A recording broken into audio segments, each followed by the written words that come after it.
So, welcome to your pre-game day fueling strategy.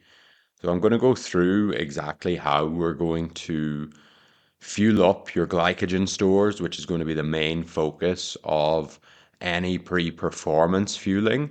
We really want to make sure that you have the stored carbohydrate in your system because that is going to be the pertinent energy system for us to use whenever we're looking at intermittent high intensity activities. So, any kind of sports like your field sports, GAA, any martial arts would also fall into this category. So anything that's intermittent and crucially that's going to depend on a higher intensity, really important that we're getting our carbohydrates in.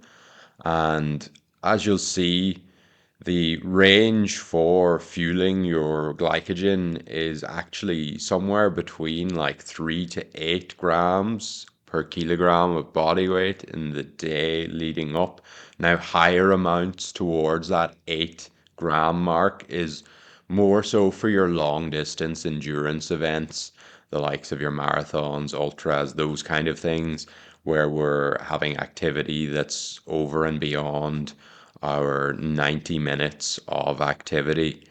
Now, given that your sport is going to be more of an intermittent based sport, we probably are going to work at the lower end of this to start off with and then increase depending on how we feel. So, how you actually feel yourself performing is going to be a key determinant.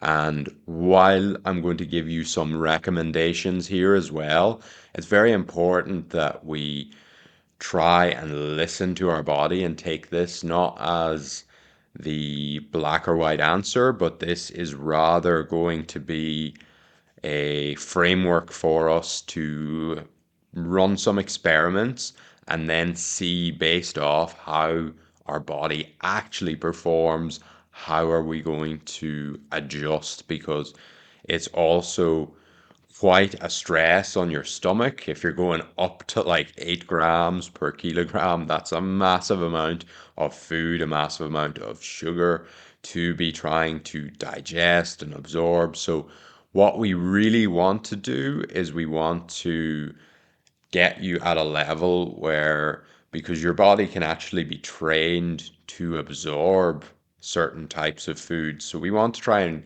embed this habit where you'll do some of these things on the days whenever you're training as well. So then that can help your stomach get used to the amount of foods that you're consuming, the types of foods prior to your performance.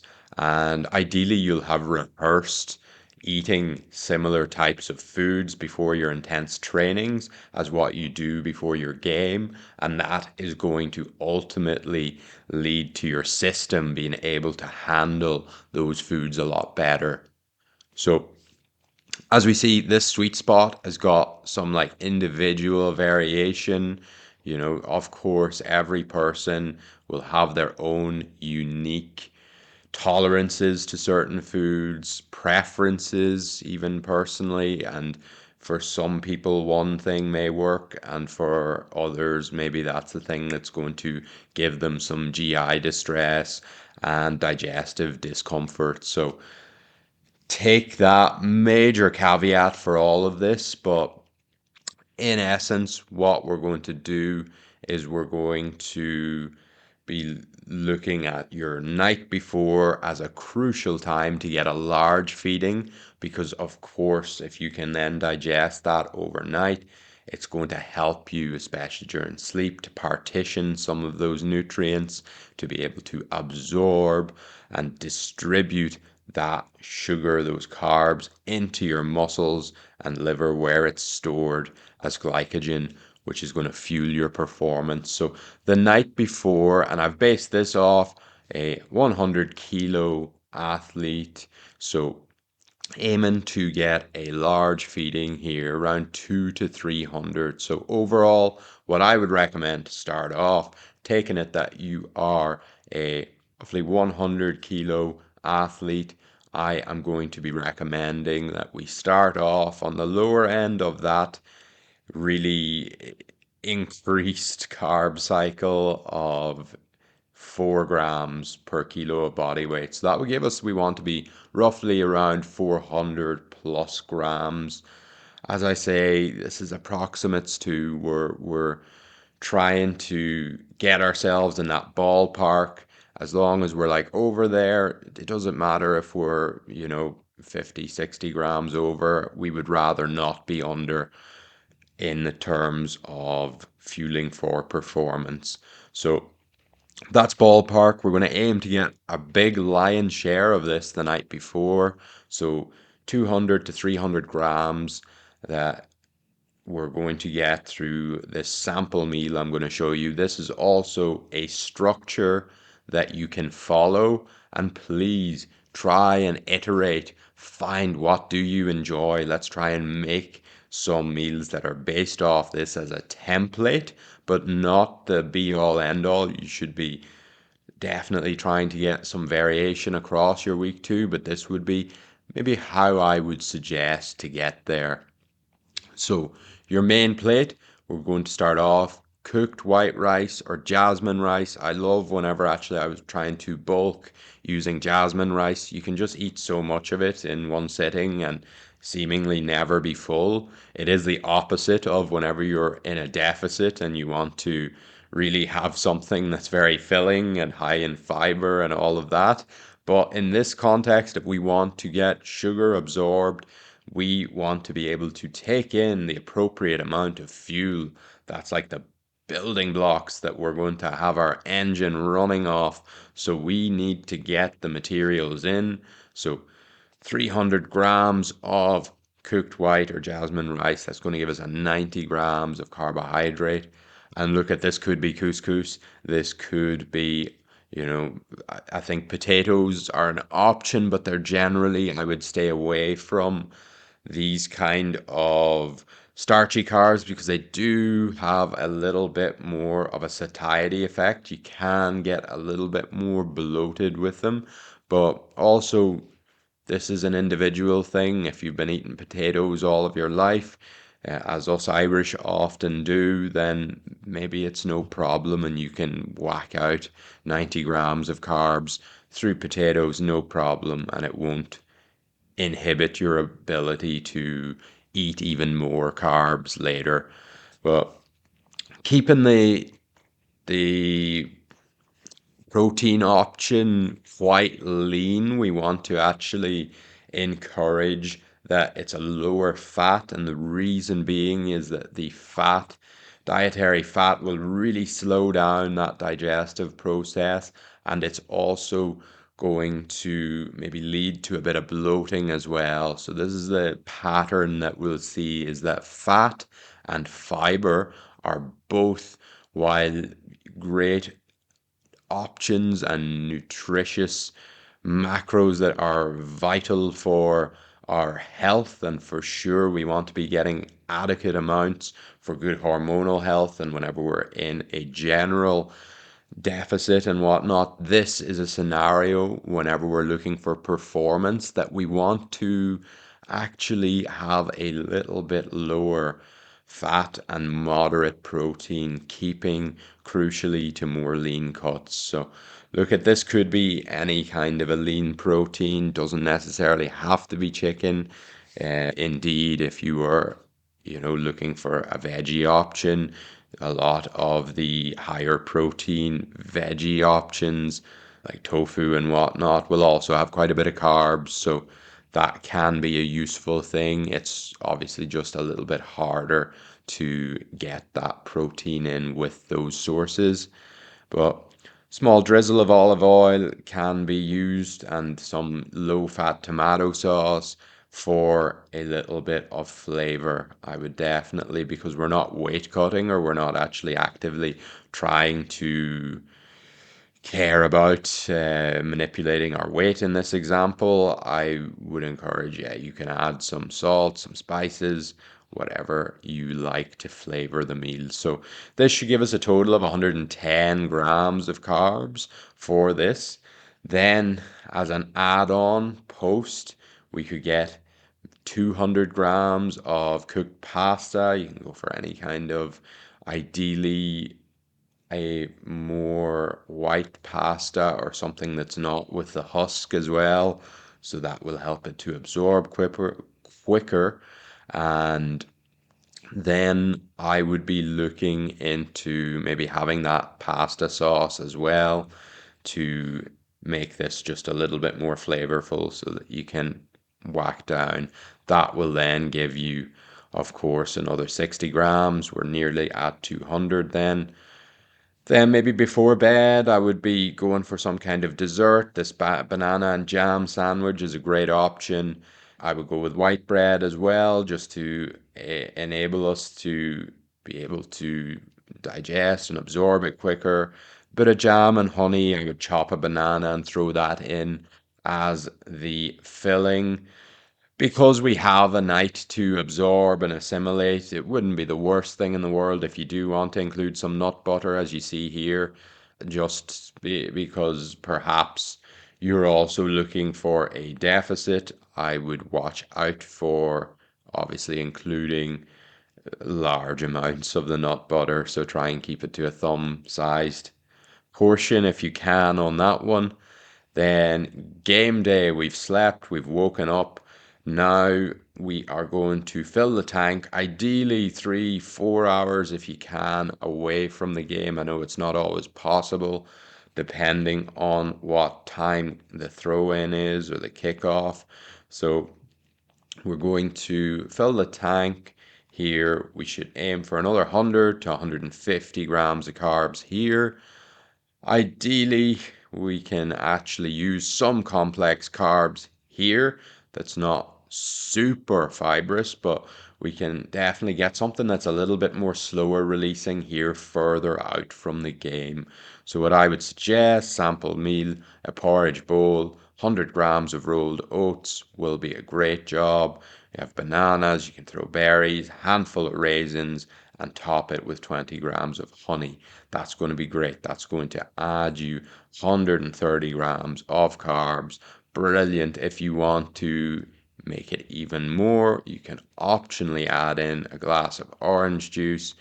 I would have no issues on a game day whenever you're really, really pushing high intensity stuff to have more simple from concentrate orange juices here, particularly that it's further out from the game, shouldn't cause gastric upset whenever you are playing. But in general, then closer to the game, we're going to be looking at more easily absorbable hypotonic type drinks. But this will be your 3, 4 hours out. Whenever we're 60 to 30 minutes out, this is where our tact is going to change completely. We're going to pivot away from any complex carbs, anything high in fiber, fat, or even protein. We don't want anything that's going to be very demanding on the stomach to break down. So we are going to be looking at stuff that is very quick and easily absorbable. So we have some examples here. We have some rice cakes with jam, great choice. We can do rice cakes, a little bit of honey, banana. This type of thing is great. You could also be doing some sugary chews as well, some sweets, that kind of stuff, just to top up those stores. Of course, you have stuff that is maybe a little bit faster absorbing fruit, like your banana, just on its own can work great. You have these endurance energy gels as well, could be an option. I know that many people are not particularly fans of the taste, but this can be a great option if you want to go all liquid as well. The likes of Powerade, Gatorade, no sponsorship here, but just any of the big brands that do those kind of isotonic energy drinks are going to be great. And Flapjack, Energy Bar, Energy Balls, those kind of products, great here. Pureade, I said, so Powerade. We're then Also, you could use powdered solution, glucose solution, or maltodextrin. You could 100% be mixing them yourself. It may work out cheaper if you get a big tub of that kind of powder, and it can be for sure an option. As I mentioned here, we already said this, but the GI tract can be trained to tolerate certain foods. So, especially with these like energy gels and the chews, just know that if you do something for the first time, please try and let that be before a training session rather than a game day, because this can sometimes lead to stomach upset, particularly if it's a new product, which could hinder your performance. So, really, you want to do the trial run before a training when the risk of your stomach or your body not responding quite nicely to it is very low. The cost of that is like, oh, I didn't feel so great at training, but your body, as I mentioned, can also get better at absorbing certain foods, certain sources. So that can be a judgment call for you then. If you continue doing it multiple times in training, you feel, oh, I'm actually absorbing this better now, then you can 100% take that into consideration. For hydration, I would definitely encourage you to be getting hydrated, for sure the day before.